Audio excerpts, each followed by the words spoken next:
တော်နေရန်စွန်းစားမည်သူငိုနေစဉ်နေဝင်စားချုပ်ည၏နေတုံးလေးကံချင်လမ်းများဆရဲ့သည်ရေရွေချမ်းရွာကလေးပြပြဝေးသည်တနေ့တော့ချစ်ရွှေလက်တွဲနှွဲဆက်ဖို့ပြန်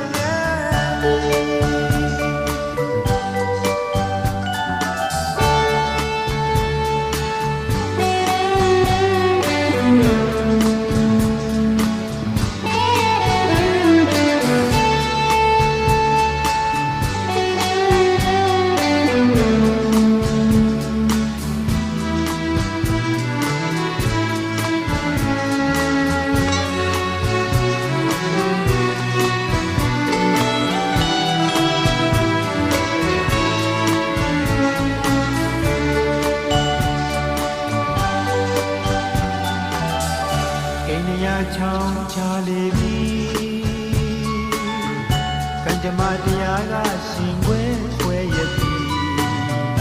အိမ်လိုလိုလိုလွတ်သွားပြီရာသီအလီလီပြောင်းလဲခဲ့ပြီနှလုံးသားနှုတ်ငုံကောင်းလို့ဖူးပွင့်ခဲ့ပြီ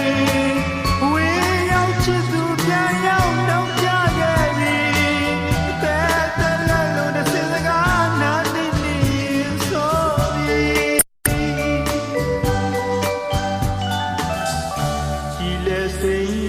နဒီရွှေရောင်နာကလေးတွေရှိနေရက်စီရေမခွဲလွန်သူရှိပြီသူရဲ့ကိုပြန်လာတဲ့တိတ်နေနေစီတဲမွားတောင်းလုံးတဲဆူဆူရက်စီအဝေးရောက်ချစ်သူပြန်ရောက်နောက်ကြရဲ့ပြီစရီကရဲ့ဒီကလေးလိုက်ကြလို့ကြံ